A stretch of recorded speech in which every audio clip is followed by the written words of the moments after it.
Hello and welcome to the grand final edition of TSL Talk, and we're here with Tassie's best footy analyst, David Flash Lithgow. And Flash, it's taken us a while and we've gone a bit roundabouts, but we finally got the two best teams in the competition playing off in Tasmanian and Burnie at Aurora Stadium this Saturday. Yeah, I think so. G'day, mate. There's no doubt about that. I mean, we've seen Launceston at times rise and come up to those levels, and even Clarence for a few weeks looked like they could challenge the mantle. But I think undoubtedly the two best sides are playing, and it's going to be interesting. South already through there after dispatching Launceston a fortnight ago. Burnie not so dominant, I didn't think, on the weekend, and they certainly got the job done. Actually, quite frankly, at half time, I thought it might have even been blown out to a 9 or 10 goal result. But Lonnie, to their credit, really hung in there well and made a game of it, and just couldn't execute. There was certainly some times there that there would have been some nervous moments for Brent Plant and his team. What did you make of Burnie in the preliminary final? Obviously, they were dominant in that second quarter. Yeah. Completely controlled the game, and then had a real flat spot in that third quarter. They did, didn't they? They really did. And they looked a little bit ordinary in the second half. But, in a sense, maybe they thought the game was done. Perhaps, subconsciously perhaps put the cue in the rack in a way and didn't really go on with it like they would have expected. But, look, they got the job done early, didn't they? And they got it done through a variety of avenues, and all of which are going to be important going forward this weekend. Probably one of the most pleasing ones was the form of Russell Robertson. I saw him play against Clarence in the semi-final, and he really struggled that day. Jason Bailey did an excellent job on him, but he was a real live wire and what you would have hoped for Robertson in the prelim. Yeah, he took that really big mark too. That was old vintage Robbo from 6 or 7 years ago, and he really got up high and sat on the top of that pack, and he did a good job, didn't he? He had a really good duel down back there with the butcher, Gary Shipton, and they went nip and tuck for the most of the game. But their avenues is what must please Brent Plant, is the fact that they can go to Laycock, they've swung McKenna forward at times, Lee goes back and forth, Baldock's there as that sort of small, mid sort of size guy, as is Robinson. So we talk about the Laycock factor, but quite frankly, they've got a few avenues, and it's just a matter of whether they're going to get it cranking on the weekend.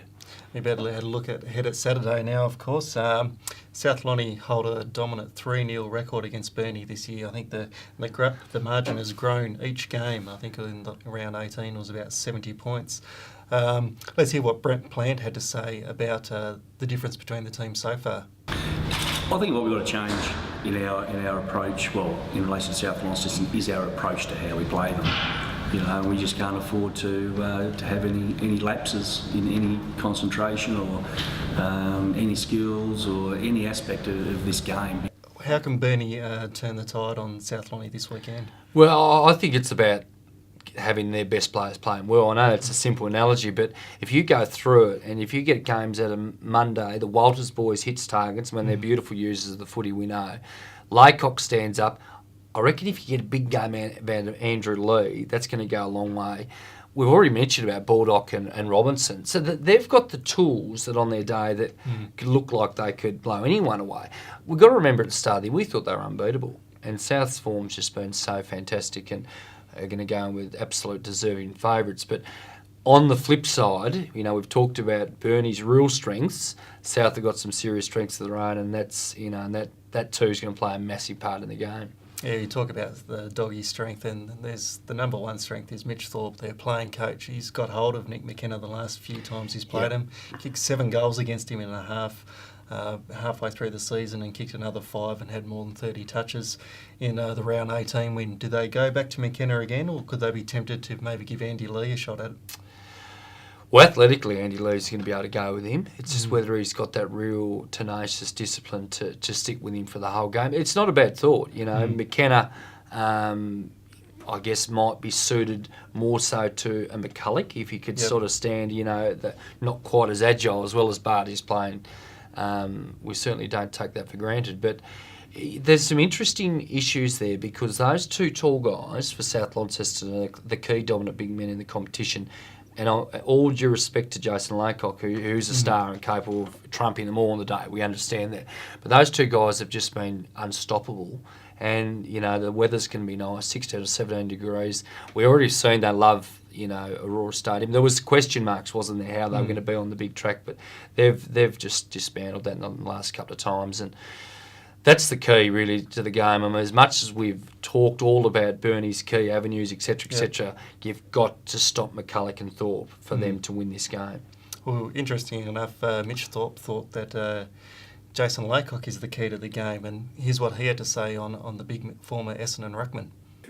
To be really honest, Jason Laycock, he's a very good player. On his day, he's probably the best player in the state. So we've got two very different ruckmen, but two that give him trouble. So I reckon the ruck duel will be very important and something we're looking forward to. So do you expect Laycock... Speaks well, doesn't he? He does. Do you expect Laycock to play mostly in the ruck, or 50-50, or he might try and stretch the Doggies' defence by playing a deep forward? Yeah, I'd try and get Laycock as forward. If you get 30-40% out of him in the ruck and 60-70% out of him up forward would be fantastic. If you can get 4 or 5 out of Laycock, they probably nearly win the game, the way they play. So it's interesting with Hills and Thorpe, Hills has been fantastic this year. He's such a big competitor, etc. Thorpe's more the big jump over the top ruckman. Yep. Cody Thorpe, yep. Yeah, so it's whether, on one hand, Laycock could have a real dominance in that ruck area as well, but perhaps it's not South's absolute strength. So if they can, get away Burnie with sort of pinch hitting a bit there a little bit more, and they've got a pretty good backup in themselves, of course, keep Laycock forward. Yeah, it's an interesting one. There's so many questions, aren't there, to be answered on Saturday because, in particular with Laycock, because he's so damaging at both ends of it, it's about what he's going to be most effective with. And for me, if he can kick a big bag, Burnie are a big chance to go back-to-back. I suppose one of the great unknowns with South Launceston is this is obviously their first final series ever. So obviously it's their first ever grand final. Yes. Will that play a bearing? Will that have any factor at all in the result on Saturday? They are young and they're enthusiastic and very well drilled. They're very sort of disciplined for such a young group. So if we can use our experience to our our advantage, we're gonna obviously do that on the day. Yeah, I think our group's a funny group. We haven't we've had a lot to deal with this year on and off the field. So our group's really dealt with all those problems well. So we expect the group to be able to deal with it again and just get on with the job. And like I said, it's another game of footy that we think we're capable of winning. So that's all we're thinking about. It's interesting, a lot of the young guys, and we talk about John Cock and Blackberry, etc. They've actually played a lot of footy together, over the last 3 or 4 years. So, they're a pretty tight knit, and it's going to be a sensational game. Just, of course, the game will be covered statewide on ABC Radio, which is going to be really exciting. So looking forward to working with the team there, the great Andy Bennett, Damien McIver and Matthew Armstrong. So that'll give everyone around the state an opportunity to listen to what should be a fabulous game. What sort of crowd do you think? What's your I mean, we got 7,000 2 years ago, 5.5 last year. Can we... maybe South Lonnie might drag a few out. I think so, yeah. So I think they'll be hoping for anything hopefully above the last year, so 5,500 would be a terrific outcome, I think. I think so. And then, look, we saw a lot of the old Youngtown, Kings Meadows crew that got up into the stands for the last game against Launceston, so let's hope they can come in droves. And, of course, what is the last game for South Launceston in the TSL, Brett, which is in itself a massive irony. Isn't it interesting? We talked about North Hobart at the start of the year. Could they surprise and play in a grand final, then get tipped out? Well, here we are today. It's happening with South Lonnie. Well, I'm tipping the Cinderella story to continue on to South Launceston to win the first State League Premiership. Maybe it might blow it a little bit in the end, maybe about 30 points. What are you predicting? Yeah, I'm going to go with South Launceston as well. And I'm going to pick the medal to be Jay Blackberry. Jay Blackberry? Self? You're going to go the obvious, aren't you? He gets best on ground every other week. Yeah, I think he's really dominated Burnie in the last couple of games. So, maybe Mitch Thorpe to not only pick up the Tassie medal on the day, but also pick up the best on ground medal as well, I think. So, be a terrific story. Yeah, no doubt about that. Maybe, you never know, he might be off for another crack at the AFL system in November. Yep. All right, Flash, well, thanks. Good on you. Thanks very much for joining us a number of times this year. Remember, pleasure.